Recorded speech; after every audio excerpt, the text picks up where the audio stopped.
আসসালামু আলাইকুম viewers, welcome to my channel Rehana Akhtar vlogs. আজকে আমি আপনাদের করে দেখাবো কলই শাক ভাজি। এই শীতকালে কলই শাকটা বাজারে অ্যাভেলেবেল পাওয়া যায়। দেখেন, আমি কলই শাকগুলোকে বেছে ধুয়ে নিয়েছি এবং ধোয়ার পরে মিহি করে কুচি কুচি করেছি। সাথে আমি একটা ছোট আলু দিব। আলুকেও আমি খুব মিহি করে কুচি করব। দেখেন, মিহি করে কুচি করে নিয়েছি।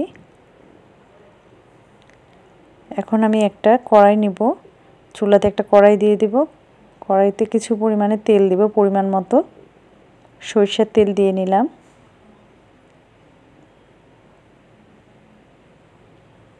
এখন এখানে পেঁয়াজ আর রসুন কুচি করে রেখেছিলাম, সেগুলো দিয়ে দিলাম। রসুন আর পেঁয়াজের পরিমাণটা একটু বেশিই দেব। এখন এগুলোকে আমি মিশিয়ে দিচ্ছি। দেখেন, এভাবে মিশিয়ে দিতে হবে যেন একটা আরেকটার সাথে লেগে না থাকে। এভাবে করে করে আস্তে আস্তে আমি নাড়তে থাকবো। এভাবে কিছু সময় পরপর নাড়া দেব যেন লেগে না যায় বা পোড়া না লেগে যায়। দেখেন, এখন 2টা কাঁচামরিচ দিয়ে দিলাম, একটু বাদামি বাদামি একটু রং আসছে। এখন আমি এর মধ্যে দিয়ে দিলাম আলু কুচি করে রাখা।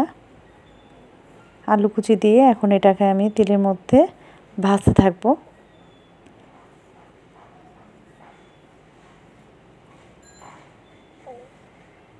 এখন অল্প করে লবণ দিয়ে দিলাম আলুর সাথে।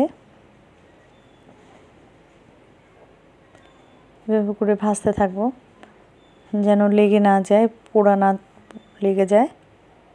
এভাবে ভাজতে ভাজতে কিছু সময় ভাজবো, 5 মিনিট।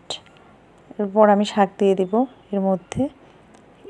শাকটা যেহেতু আমি আগেই ধুয়ে কেটেছি, এই জন্য আমার এটা থেকে বেশি একটা পানি আসবে না। দেখেন, শাকে থেকে তেমন একটা পানি আসছে না, কিন্তু শাকটা সিদ্ধ হয়ে যাবে, তাই বেশি সময়ও লাগবে না এখানে। যেহেতু শাকটা আমি মিহি কুচি করা, এভাবে আমি উলটপালট করে দিয়ে নাড়তে থাকবো।